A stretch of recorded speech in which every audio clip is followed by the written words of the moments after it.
So there are various ways in order to persuade and convince others about your own point of view. So the most accepted ones is the use of logos, ethos, and pathos. Have you heard of these terms? If not, let me briefly introduce them to you because they are important means which could help you strengthen your arguments and reasoning. So logos is the first and the most important aspect of argumentation. So everything related to the facts, data, statistics, figures, diagrams, sources, citation has to do with logos. So the stronger evidence you have, the stronger data, statistics, facts you have, the more likely it is that you are able to convince others about your own point of view. Of course, logos can be accompanied with ethos. What is ethos?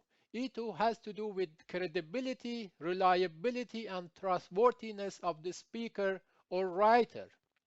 So think about the reputation of people, the background of people. For example, if somebody has done research on a topic for the last 20 years, if somebody has published articles in a field for the last 10 years, if the source and citation is strong. So all these things could help you improve your ethos side. For example, when you write an article, if you have published in the past, you can somehow include one of your publications in the reference list because this could tell the readers that you have done research on this and you are a credible person to talk about this. For example, here if you see that in the pictures you see Barack Obama, the former president of the US, in two figures. In the right one, you see that Obama has a very nice suit, flags behind him, a nice podium, a nice gesture.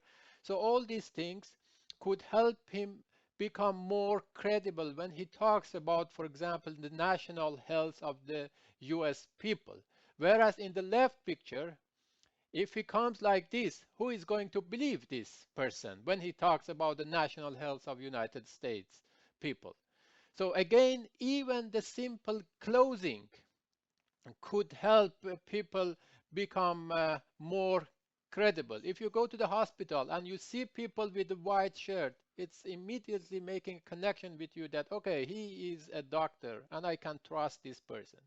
As a teacher, if I go to classroom in the Dutch context, if I wear casual dress, it's okay because here they see teachers that wear different types of shirts and coats, and that doesn't matter. But if I go to Iran, my own original country, like this, they are never going to believe me as their teacher because they know teacher who wear suits. So you need to know the background and the context of people if you want to have your ethos aspect increased, if you want your trustworthiness and credibility to be accepted among the audience. So again, simple dressing could also help. So make sure that you give a good, clear indication of your ethos aspects when you write about something, when you talk about a topic, so that people know you are a trustworthy person. We also have pathos. We are not only rational beings, we rely on emotions as well. So you can see the use of pathos quite a lot in TV commercials, for example, donations. So can you give me some examples of pathos? How can we actually increase our pathos side? So for example, as a teacher, if you go to a classroom, what would you do to increase the patho? So patho is about involving people emotionally on your side. As a teacher, how I do this? Normally I ask questions from my students because when I ask questions, I make it more interactive, and this way I can get people along. I can get students along with me. There are also other ways to increase pathocide. For example, sometimes a simple joke could do the job, could get the people involved. Sometimes talking about their own passion and interest at the beginning of a classroom could actually do it.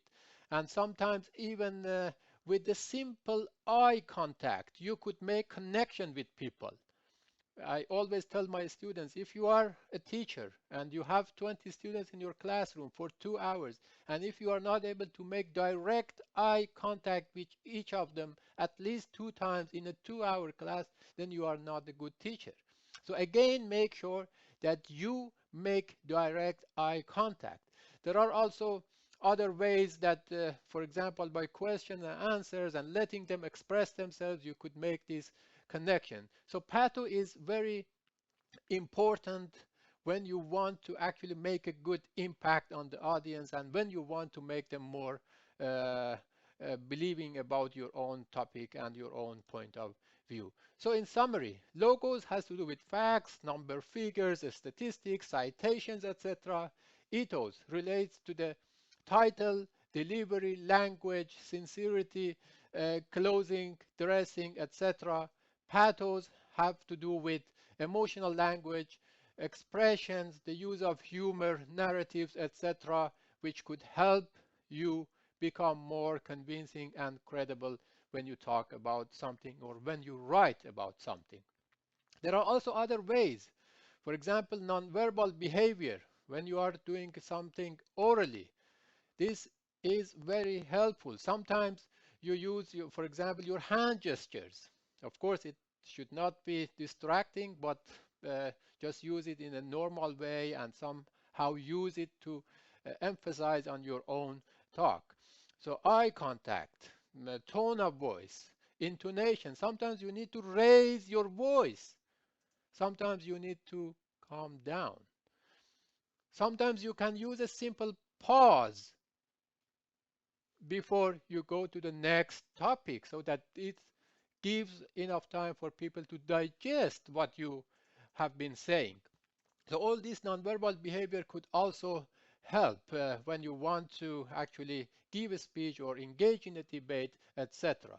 There are also other ways, rhetorical figure, for example, metaphor.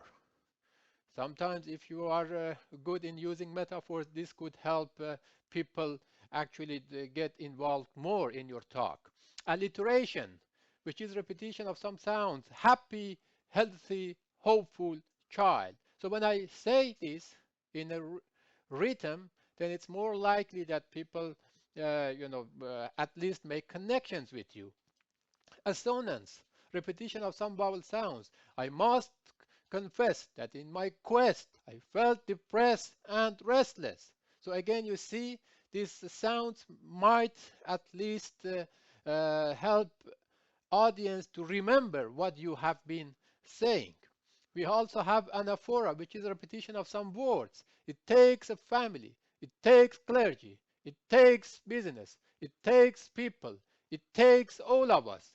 So when you repeat all these words, people make more connections and of course they also remember what you have been saying.